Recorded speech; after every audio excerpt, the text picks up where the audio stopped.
Hello and welcome to Land of Confusion, the Ricochet show by members, for members, where we interview members. And I'm sure we are doing a special day with two guests, and Flicker and the Synthonian, and they can tell you about the incredibly high value production we got going for you today. Okay. As you can see, Dawn keeps moving in and out of frame. So. Normally we interview only one person, but some people wanted to try a bit more of a mixed format, so we're going to give this a shot. So why don't we start with the Synthonian? So yeah, let's introduce our guests. Yeah. So, what do you wish to let the world know about yourself? Okay, I guess I'll go first. I chose as my nom de plume or nom de cyber the Synthonian.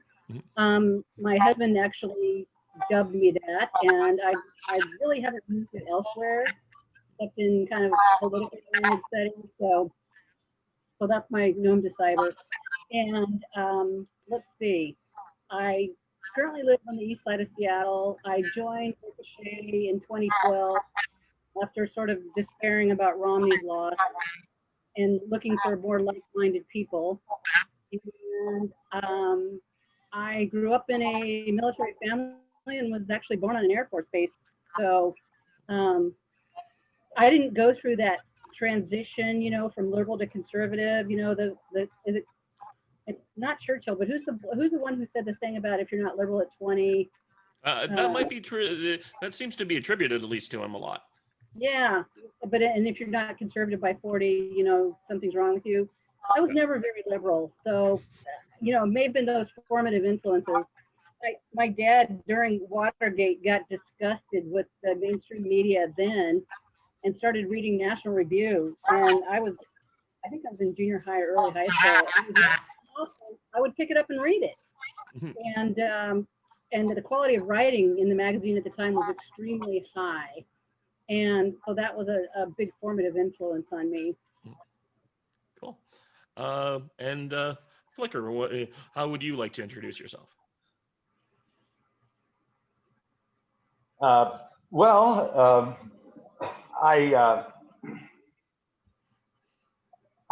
became, I don't know. I became a conservative when I was 21, about the same time that I became a Christian, and about the same time that Reagan was running for his first term, and it all seemed to come together.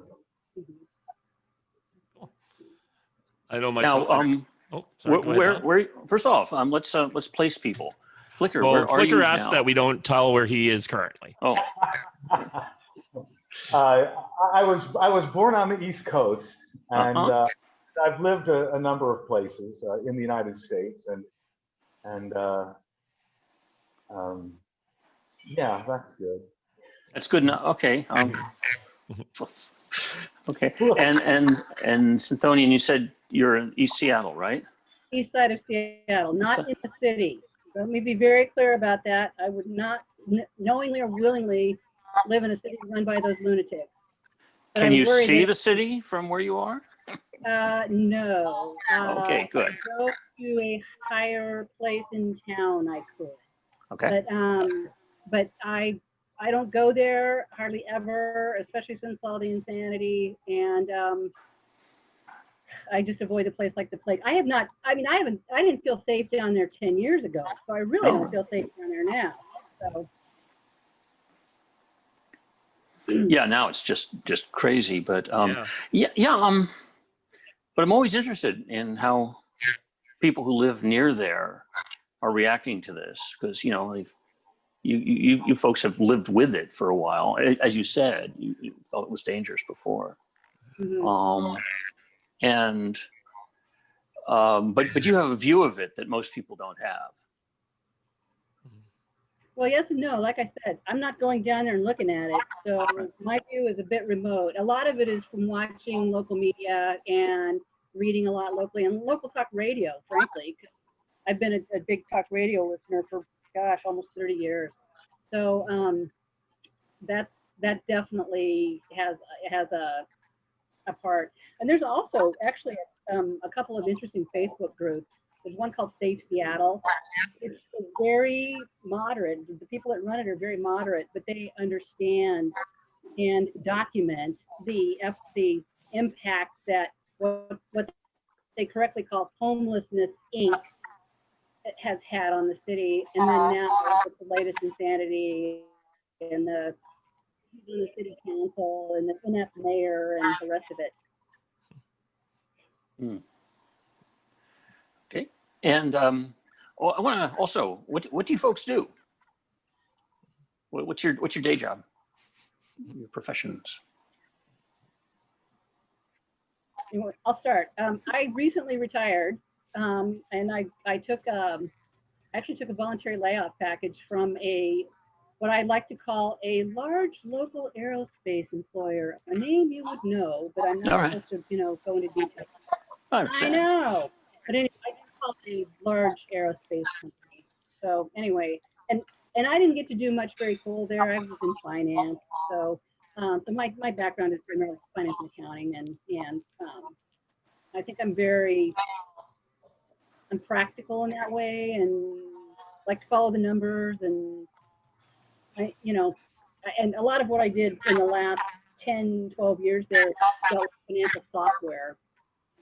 So that's the other thing. It's kind of without being a programmer, like a good number of Ricochet seem to be, I control a lot of it just because I have worked with financial software a lot. Okay. And Mr. Flicker, what do you do? I've been a nurse and a real estate agent and a dive master. And I'm right now essentially transitioning into a full retirement. This year has been very helpful at that because of all the restrictions. That's a weird combination of professions, of skill. That's an unusual skill set. Or as Scott Adams would say, the skill stack. Yeah. Or attention deficit disorder, one or the other. I met a guy. He's a friend of a friend who comes back to Canada every 3 or 4 years. He was this guy who decided when he graduated high school he would travel the world and just take odd jobs as he did. Eventually he got to be like a dive instructor, and now his entire existence is living by a beach and going out and walking half a block down the beach from his house and basically making sure they have where he lives. It's like Thailand or something like that, and he is doing like dive instruction for like Chinese tourists. And he says he spends his day just making sure they stand up in the underwater photo. Okay. Nice work if you can get it. Yeah. Okay, so what do we guys think? Do we think this is good? First off, look at today. Look at all the stuff that just happened today. Oh my Okay, goodness. guys, I've been offline all afternoon because I was working on house painting. So what happened in the afternoon that I missed since, I don't know, noonish Pacific time? Oh man. There's a little email info dump where on Hunter Biden. Okay, that I know about. Okay. Yeah. So Hunter Biden took his laptop to a local repair place and some water damage apparently, and never picked it up. And the folks discovered it was an enormous stash of stuff on it. That very incriminating emails and all sorts of things, as well as some pornography and some other things. Apparently, I was gonna guess he had an Anthony Weiner type issue there, but yeah. I think it's worse. Yeah, he was caught doing drugs Really?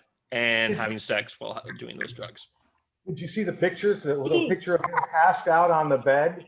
No, I did not see the pictures yet. With the crack pipe in his mouth. Yeah. And why on earth isn't this guy out campaigning for his dad like the Trump kids? I just don't get it. Good question. So apparently the owners of the video store sent a copy to Rudy Giuliani. And so they've been sitting on this since September for a rainy day. And so, Or an October surprise, whichever. Yep. Mhm. And then it gets So that's- more interesting. yeah, yeah. Apparently, Giuliani's going to release over 1,000 photographs. According to the Oh Daily my Mail, gosh. according to the Daily Mail, he's got 40,000 pictures apparently. And Hunter, man. Hunter, Hunter. Don't give your laptop to the other parties. He Yeah, would have been well- better off to hammer it. Yep. Oh yeah, Oh yeah. oh yeah, absolutely.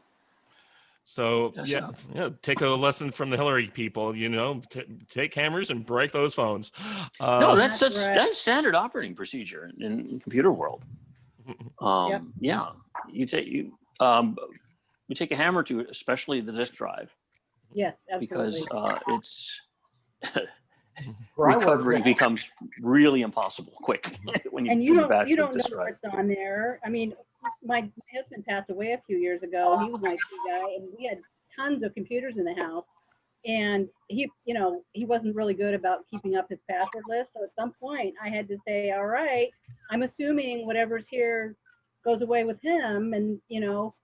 And the one computer I could get to had some backups on it, but I just took all the older ones and took the disk drives out and took a sledgehammer to them. That's Because exactly right. It's what exactly else the could right I thing. do? And I know that's what he would have wanted me to do too, because being an IT guy, he knew. where I work, they decommissioned computers by actually taking out the hard drives and taking a drill and drilling holes through them. Oh yeah, Is that- yeah. Mhm. Mhm. That's effective. So Hunter Biden, if you're watching this, you now know how to get rid of a computer properly. Your other So, three groups. Yeah. And some other things happened too. Yeah. Oh, there was this during the Amy Coney Bryant Parrot. Mhm. ACB. ACB. Yeah, ACB. I'll get this down. The ACB hearings. What was it? Massey Hirono just was first started off asking her just really offensive questions like, have you ever sexually abused a coworker or something like that? And then when later on in the discussion, there was some gay rights thing mentioned, and ACB said something about people with preferred or was it sexual preferences, You can't and say Hirono sexual said sexual Yeah. preferences is an Yeah. offensive term, so now she's worried about offensive. And then Webster's dictionary changed the definition of the word. Just immediately after they made a note in the definition of the word that it was offensive. So this is like so thoroughly Orwellian right there. Mm-hmm. Just thoroughly. It's just horrible. Yep. So that was caught. And I think And our friend especially Molly's coming all from- over that. And especially coming from Mazie Hirono, who I think is rising in everyone's short list of the dumbest senators. And also just kind of a nasty person. Yeah, apparently, well, that nastiness seems to be highly valued in certain In the places. Senate? Yeah. Uh-huh. Yeah, well, yeah, the party. The level of nastiness is just off the charts.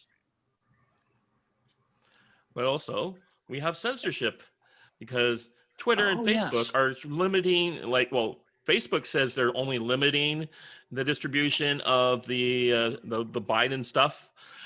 Twitter has gone so far as to, because it was released through the New York Post, has blocked the New York Post itself. You can't look at the New York Post. They can't. They block their account, a newspaper's account.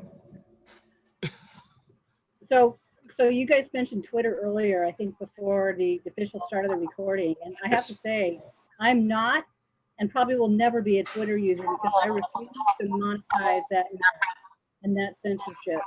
So whatever goes on there, I only want to hear about it second or third hand. Mm-hmm. I'm just a Twitter listener. I don't broadcast anything. You don't post? Okay. I don't post at all. But it's thoroughly entertaining. Just if you follow the right people, it's That's just what my brother said. fascinating. And Yeah, that's it's, what my brother said. He likes to follow people he thinks are witty. So, yeah. You know, when I first heard about it, I thought it was the stupidest thing ever, you know, limiting it to 140 characters or whatever. mhm. And I think it's just the stupidest thing ever. But now I gotta say, it is, well, first off, it's the perfect medium for snark, right? Mhm. For snarky comments. It's just the perfect medium. And yeah, it gets news out. It gets news delivered really well. So, and you know, it's an interesting computational problem. How do you handle so many messages from so many people so quickly? It's an interesting computational problem. But yeah, I subscribe. All I do is I subscribe to a few people, and am entertained thoroughly. Well, like I said, I refuse to monetize it. So if Instapundit or Powerline or somebody like that repeats it, then I'll see it. But other than that, no. And in Ricochet, if you post, Or Ricochet, if you post the Twitter URL and make sure it's not linked, if it's just plain text, the Ricochet platform will turn that into an embedded tweet. Okay. So you know, if that's how we do it. Yeah. Okay. Okay. And YouTube embeds. If you just have the YouTube URL without a link, it interprets it. So there you go. And, Helpful hints Okay. for the and Ricochet. a couple senators are already on Twitter and Facebook for these things. Josh Hawley and Ted Cruz. Apparently, I'm hearing that Ted Cruz's letter got taken down off of Twitter, where he demands that they like provide stuff. So don't know what these guys think they're doing. Trying to get themselves lose their protected status. That's all I can say. Yeah, so that's yet another thing that happened today. And one more thing is that President Trump has a rally right now. Mm-hmm. So and apparently he started out really heavy. Oh, it's heavy hitting. So I'm sure he ripped into the Hunter Biden thing. Yep. He started with that. Especially since the other thing from the Hunter Biden thing is the fact that apparently Biden during debate, remember, says that he has nothing to do with his son's business interests. But one of the emails is a guy thanking Hunter for arranging for some sort of meeting with Biden as a sitting vice president. And his campaign has just come out and said, I mean, honestly, I'm sure all these politicians' kids that have these kind of interesting jobs, or should we call them jobs if we don't have to show up or do any work, but somehow check shows up? mm-hmm. I would think using your access is the job, right? Mm-hmm. Well, I think it's more than that. I think it's how it's the preferred way of bribery that's legal. Yeah, but it shouldn't be. So a highly paying no-show job for a family member is the way you do it.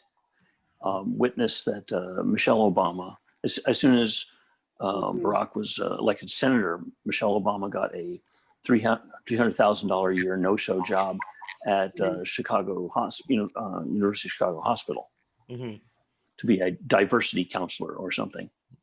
The other way No, I was just going to say the other way of doing it is to give them a book deal. It doesn't matter if the book ever sells; they can make their millions very easily, especially because they don't have to do any work. They're ghostwritten. It's a really good point. Yeah.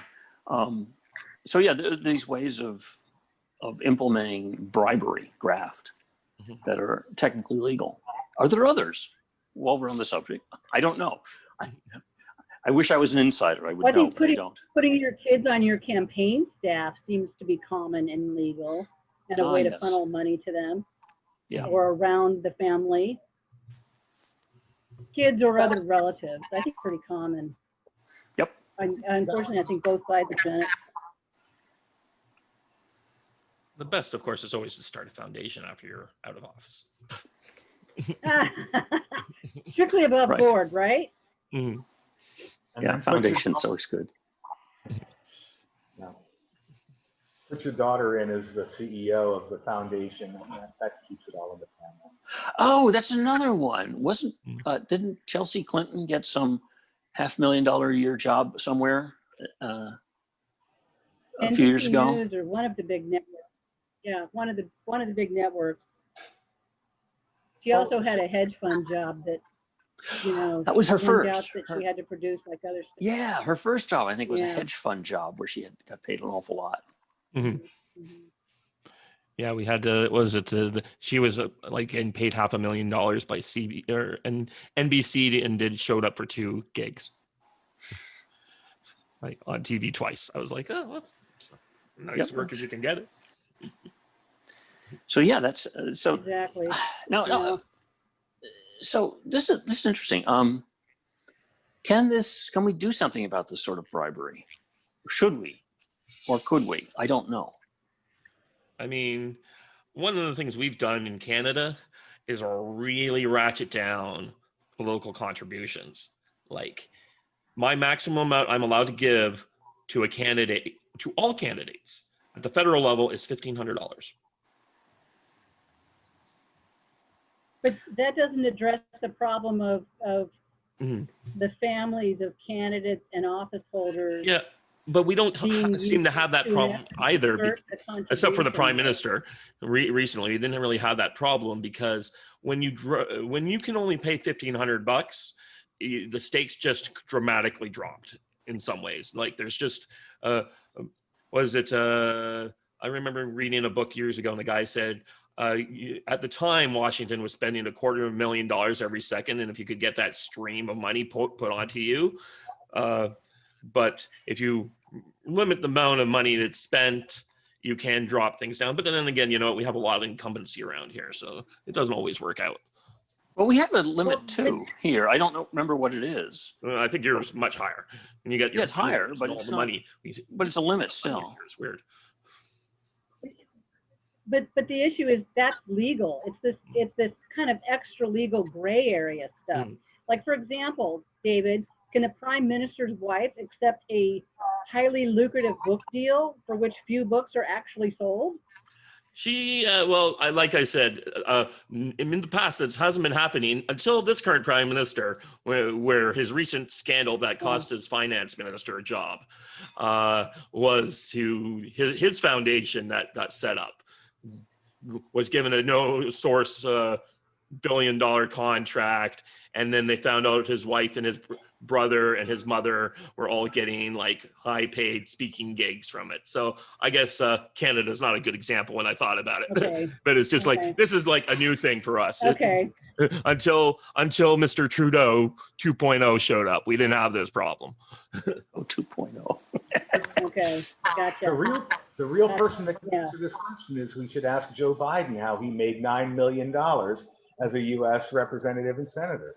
How do you make $9 million? I mean, it's just, if people are concerned about Trump paying $750 in taxes for 1 year, not that that's necessarily even true, but if they're so concerned about Trump, where did Biden, the information has got to be out there somewhere, how Biden got $9 million in 40 years of, I mean, that's really saving your pennies.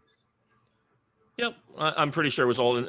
From what I can tell, senators tend to sell it to one industry that might be particularly important to their state, and it happens on both sides. Look at Marco Rubio; he's great on everything except on the sugar lobby, and then he says insane things. Then he becomes like the staunchest protectionist out there. So my understanding is that Delaware is the home of what the insurance. Or banking. Sorry. Like in a lot of credit banking. card companies specifically. Yeah. He's been getting, I'm sure he's got a few bank stock tips over the years, but nothing insane. Like $9 million seems to be a very low amount of corruption in the grand scheme of things. I think he only really got to start being getting into it when he became part of the Obama team. Yeah, actually, 9 million over 47 years is not a lot. Yeah. Right. That's what he's telling you. Yeah, that's true. That's what he's declaring. Right. I'm sure it's a lot more than that. Yeah. That's Bush League, you know, we can do better than that. And that's just him. That's not his brother or his son or his son-in-law. Yeah, well, when you start adding in the fact that as soon as he became vice president, people like Hunter got these $1 million deals started flowing his way. I just think that before he became vice president, he had the same amount of minimum corruption all senators deal with, and then suddenly he was in a different world than he'd ever been before. But remember, Suddenly it's the corruption big league. Yeah, you went from like the minor stuff. Sure, I get a tip from the banks on what to do in exchange for some sweetheart banking regulation, and then, but then I've only sold it to the banks. So I'll get on everything but the banks is what a lot of people do. Like I said, Rubio does is in the bag for the sugar lobby. Yeah. So. And I guess I look at your state, I would assume most of the senators and congressmen are all on the payroll of bowling. We weren't going to name any particular companies, but you know, there's a number we weren't going to name. I'm just saying it's an obvious. I'm not saying anything about someone's particular job. I'm just saying there's a certain. You're right. You said there's a certain company that's very big in a certain state, and that would be that. There's a couple more here, though, that frankly are even bigger. Really? Microsoft and Amazon. Oh yeah. Yeah. That's true. So frankly, Much bigger companies. I think the company that you named has become small potatoes compared to those two. Okay, you're right. I just remember looking at the first bailout package, and that particular company got a certain amount of direct bailout. But and I guess I'm always thinking about the Export-Import Bank. Remember? Oh, don't get me started on that. It's a pet peeve. But yeah. I know. Okay, sorry. But yeah, so I guess it's hard to say how could you regulate that kind of thing to go into that kind of situation where you have these kids who are out getting these kind of deals during the life of a political career. Yeah, I don't know how you can address it. I just don't, because I mean, people generally have the right to hire somebody for a nondescript purpose and pay them a salary. That's it. People have a right to do that at some fundamental level. Mm-hmm. But then again, people have a right just to give money at a fundamental level too. I mean, I would look at some of the legislation passed against the Soviet Union during the Cold War to prevent that kind of influence coming in. You probably couldn't do it on a domestic level, but for foreign companies, you could say, if you're in office, if your children takes a deal like this from a Ukrainian company or a Russian company, you cannot be or Chinese in office. Mm-hmm. I think that could be done. Mm-hmm. I mean, there's nothing to prevent someone from selling out locally, but then at least they're in your country. Do that law right now. Mm-hmm. Win the election. Mm-hmm. And maybe the other thing is, sunlight is the best disinfectant, so something like that has to be disclosed. Mm-hmm. Yeah. But this is out of my legal understanding, so can't offer anything there. But I'd be interested in hearing. I don't see how you can necessarily. Mm-hmm. I mean, what if a child had basically gone out on his own or her own and just was living her own life, and coincidentally, which I'm sure Hunter Biden would say, it was a coincidence that he got this job with Burisma. But I mean, how do you really prove that? And how do you make it illegal? I don't know. Actually, I'm thinking, since someone just said that sunlight is the best disinfectant, maybe requiring those situations to be what's the word I'm looking for? Disclosed. Disclosed. Yeah, disclosing things like that. There are all sorts of rules about disclosure, and I think that could be required. Yeah, that for a political position. I do think they are required in this case, because we did know about Burisma and Hunter Biden. It just didn't become a big deal until it became a big deal, right? Until he was running for president, really. Yeah, but how was the bereavement deal? It certainly, I don't think it was well known while Biden was vice president. Yeah. I think it's because conservative media got wind of it and got interested after the Obama-Biden administration had ended. Because I don't think I heard about it at all during that time. Yeah, certainly Biden didn't think it was a big deal to brag about it, right? Like, he did brag about it. it really came to fore once the impeachment thing came out, and then it's like, but because their so-called smoking gun against Trump, the president, was the exact same thing Biden was supposed to have done. But a kind of an official disclosure, kind of like you have to, like we pay taxes, you have to fill out the 1040. An official disclosure to run for office, I think, makes a lot of sense. But that's just brainstorming. But how would you force the children of somebody running for president to disclose their financial information? You would disclose the person running. I don't think you don't disclose the financial information, I think specifically, but you disclose the existence of a contract, perhaps, terms unspecified, just enough so that people know there might be something there. I mean, something like that, and especially if it's directly related to the office holder's committee assignments or sphere of influence. Yeah. Something like that. I do know one example. So when I go to a military occasionally we'll go to these military hosted conferences called for wargaming. And the first time I went, my friend, I was kind of new, I was Canadian, didn't know anything was going on, but the guy turned to, no, this was the second time. He turned to the other guy who was officially part of the Defense Department wargaming establishment. My friend just says to him, "So you got your report all ready for when you for your foreign contact report on Dave?" And I'm like, the what? And it turns out, if you were on one of these official military junkets for the State Department, you have to report every single one of your foreign contacts to your superiors.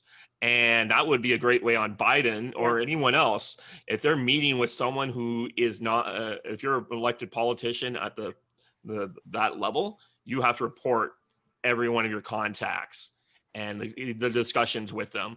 And if the military has to do it, a vice president has to do it. Yeah, that's a really good idea. I like that a lot. Because then we would have that goes along with the sunlight as a disinfectant principle too. Yeah. Yeah, Hunter Biden. It almost seems like he should be registering with the FARA Act. I'm not sure I'm not sure of the pathways there, but yeah, I guess there really could be a way of reporting on the family members of somebody running for high office. I suppose that could be done.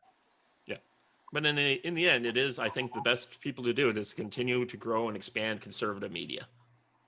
Give more people out. Oh, like today. Yeah. The more the Molly Hemingways we get, the better I think we're going to be. Molly's amazing. Yeah, she's fantastic. Yeah, she's all over now. She's her career is just wild. She's got a book, 1 or 2 books out now, and see her on Fox News a lot, and she's tweeting up a storm. But going to sunlight as disinfectant, when you said that, I would normally agree, and up until today, probably I would have agreed with you 100%. But with what's going on with Twitter and Facebook, it almost seems like the sun is going down. It seems like that sunlight isn't going to be ever as bright as it once was unless we really unless the government regulates or these platforms. Yeah, that's an interesting problem we're facing right now. Because, and I'm speaking, Facebook's there. What was the other one? Twitter. Twitter's over there. I'm in Silicon Valley. Google is a problem too. It is. Yeah, those are all. Google, 2 years ago, Google, I think it was 2 years ago, maybe three, Google proved that it can sway an election by 15% or more. They did this in India, where the Indians are very, very big politically, and they get very passionate. And Google said that they thought that maybe they could sway a 0.5% or 1% or 2% maybe, but they were astounded that they could sway more. I think they were up there 15 or 20% sway of the vote. Yeah, And it's tough because yeah, it's because each one of these is in the position of having a lot of control over the national discussion. And Too much control. well, it's just that there's this incentive to use that control for evil instead of good. And but there's a big incentive, there's a huge incentive to use this for political purposes. And that's just a given. And now there's talk of, whether they're in the position of being a publisher or being a medium, right? Whether they have control over the material or not. And if they do, that puts them in the position of being a political group. So it's a tough one. It's a tough one. Well, I think we as conservatives we love to deregulate things, and I think Section 230 of the Communications Act is a regulation that can go. And all these guys saying, well, they'll get sued into oblivion. I'm like, the New York Times does not get sued into oblivion. Major the major news networks do not get sued into oblivion. I agree. There's no need for these guys to have these protections. Yep. I agree. Like even people on YouTube don't get sued into oblivion. Like small little people don't get sued into oblivion. I don't know if you guys are aware of a guy named Sargon of Akkad, but when someone tried to sue him, he won, and they've given the court costs of 40 grand to him as of frivolous lawsuits. So it's not. I don't think that's necessarily something we need to protect anymore. Just make them give them the same standards everyone else has to live with, and I think. And they need a disincentive or a counterweight to what they're doing now. Just like Nicholas Sandman suing CNN and the rest of them. I was going to say that. Should provide a disincentive to this kind of behavior. Yep. If it hurts them in the pocketbook. Okay, admittedly, Google's probably got deeper pocketbooks than the New York Times these days, but they need to be held to account for that kind of thing. The suppression of free speech, the manipulation, and the outright censorship in some cases. They're morally wrong, and they're wrong in our society, and we need to find a way to fix that. Is my bottom line. Yeah, I agree. But yeah, I think it's all driven by this. It's so tempting. You have all that data going by, all those conversations going by. I think that this act of suppression is also showing the fact that this overreaction is going to be a much bigger story than I think most of what would happen as a Hunter Biden thing. Is that now people are talking about how they're being suppressed. You have U.S. senators writing to these guys demanding answers. I'm sure there will be a hearing next week where these people will be subpoenaed and forced to come in and defend themselves. They made a much bigger story than this, especially when they censored the post itself. They didn't just say, we're not going to send out your tweets on this. You're shutting down a newspaper's ability to communicate with the public. And that is going to piss off everyone who owns a newspaper. Yeah. No, didn't they deplatform Trump on occasion, and apparently Cruz today, his letter was taken down? And they put a little warning around on a couple of Trump's tweets recently. When he said he'd recovered, I think one of them when he recovered from COVID, they said, "Oh, you can't say that." Doesn't matter what your doctors say. We say you can't say it. Right. Yeah. Have they ever censored Vladimir Putin in this way? Have they ever done this to Xi Jinping? Have they done this to the Ayatollah Khomeini when he sends out really insane stuff on his Twitter? to his, I had no idea these people had Twitters. That's there are official so- Twitter accounts for some Me reason. either. I had no idea. Yeah. I think they're official propaganda arms. You're not going to get like, Yeah, you're right. only Trump is sending out his direct thoughts. Nobody else does that. The rest have minions. Oh yeah. Oh, everybody does. Yeah, you have to. Otherwise, I mean, it would come out sporadic and sloppy. No, you gotta. Yeah, And Trump has minions too. He just has, in addition to that, right, he throws his Right. own commentary. right. Can I throw some water on this? Does anyone think that the House of Representatives is going to take any action clarifying what Twitter and YouTube are doing, or prosecuting anybody? Does anybody think that that's going to happen? With this House? Not Unless we, yes No, and not no. this house. Actually, this House, a lot of the Democrats also hate Section 230 for their own reasons. Mhm. So they're not necessarily going to want to go down and get prosecute anyone for any of this specific stuff, but they want that regulation gone too because they also want to sue these people, and they got a lawyer lobby. Yeah, they do. The lawyers will be happy to sue all these, get involved in that kind of stuff.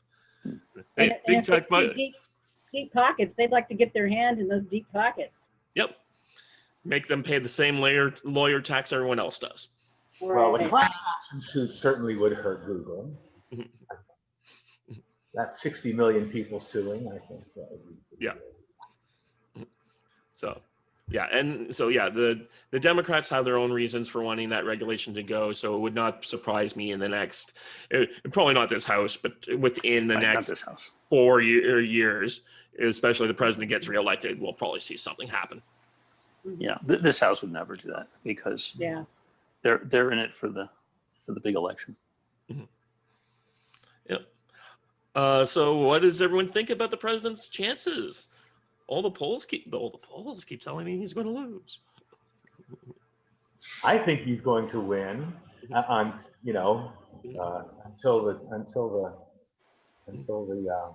all the extra ballots are counted.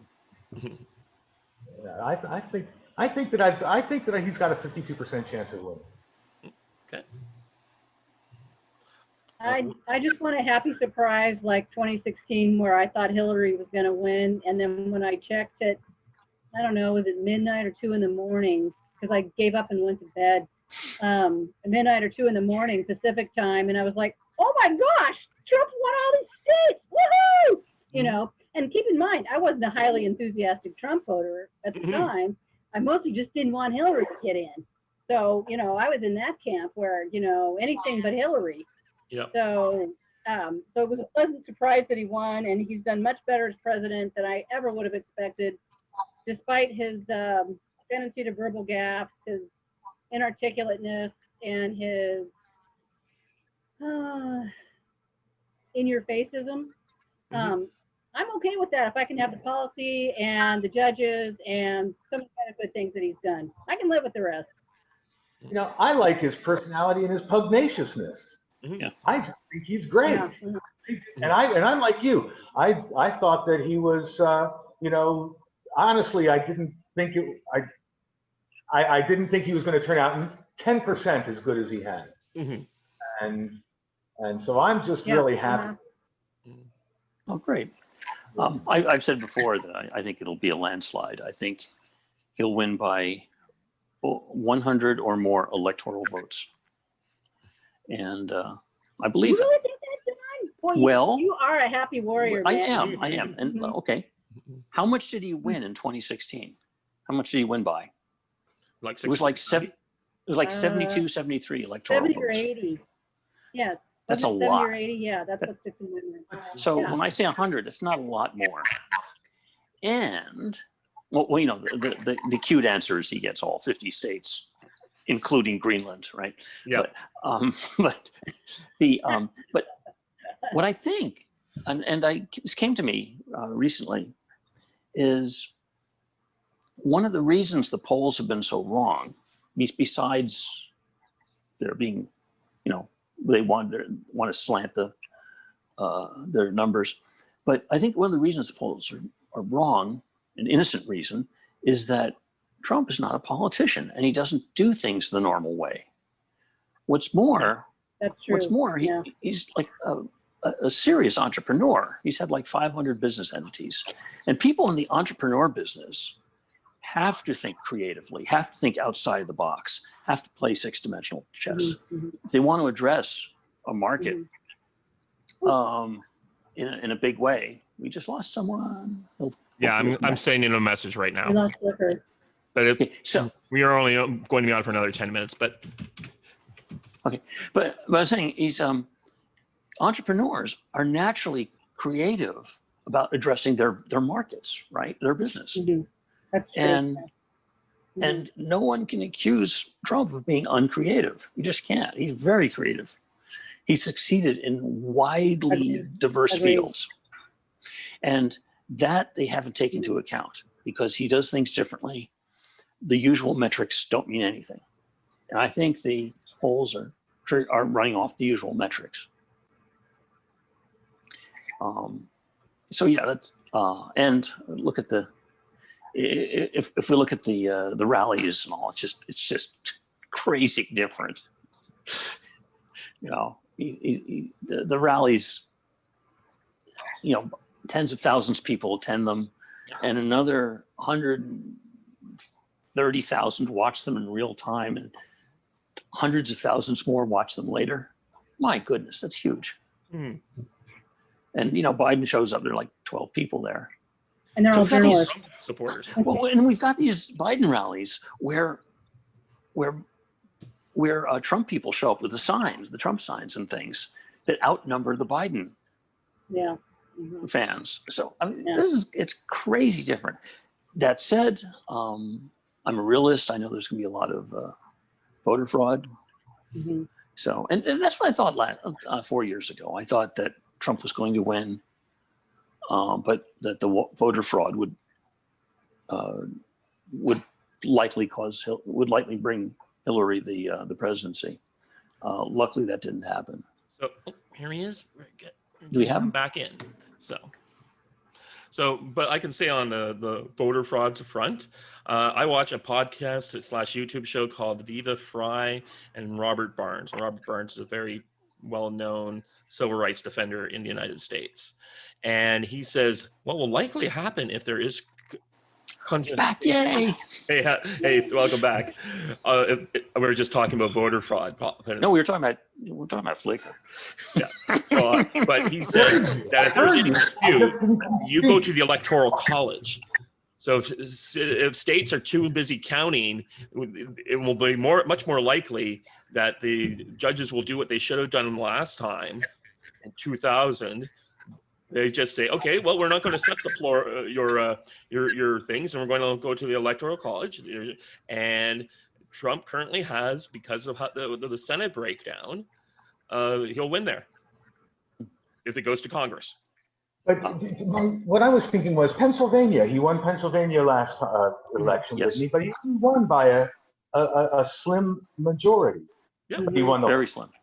And so that's what I'm getting at is that there's another lawyer on Ricochet who just scoffs at the idea that the swing states are not going to cheat just with their ballots, and that the judges will support them. I'd love to think. In fact, I really long for more upbeat and optimistic predictions. But if it comes down to 25,000 votes in a state, I look for a miracle. I pray every day.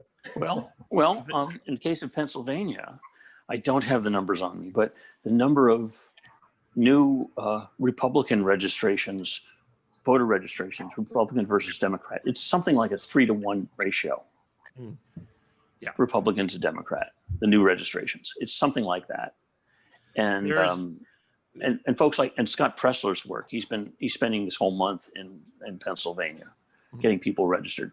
Yep. So it's there's a lot going on there.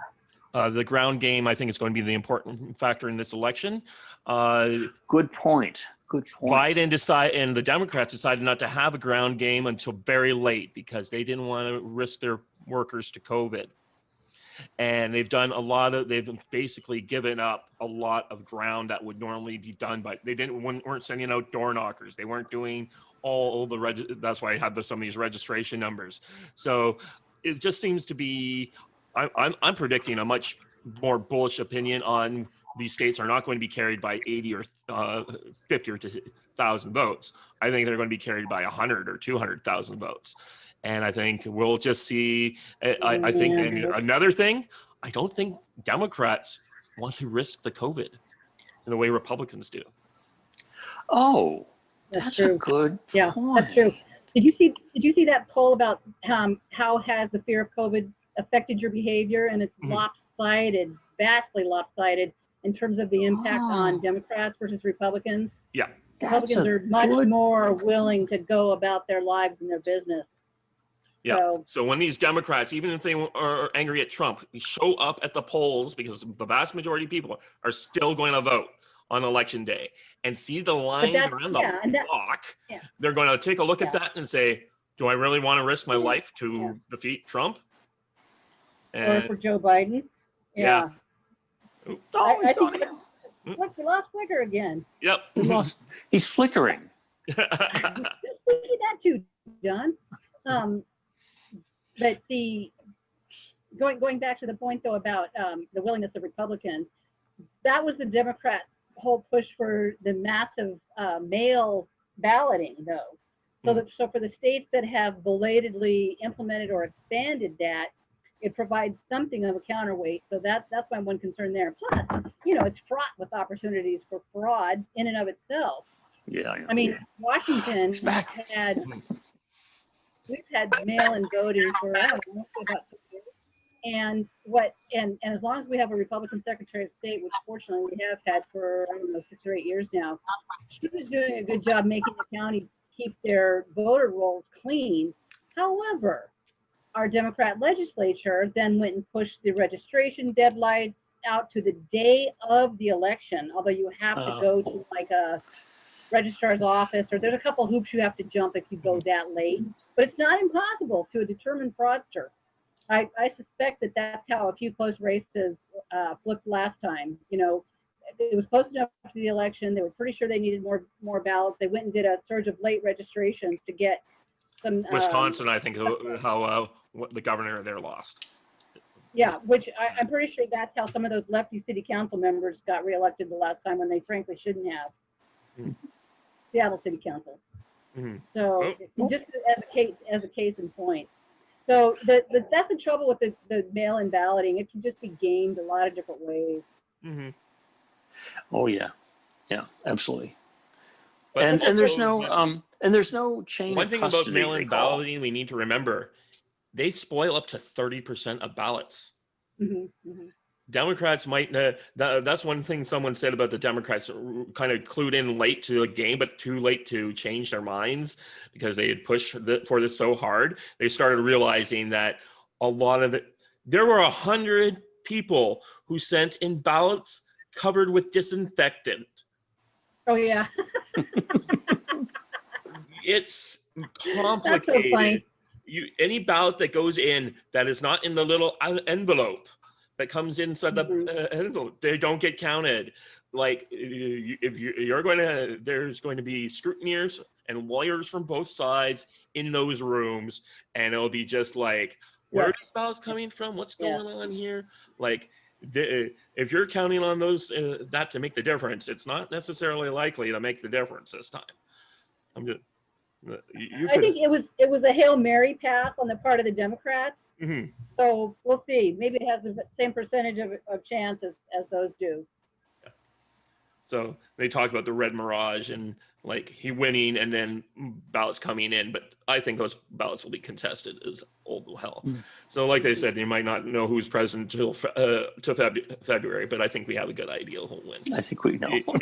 Trump is either going to have a blowout or he's not. Or Biden will. That's kind of my view on this one. Or Kamala. Yep. Oh yes.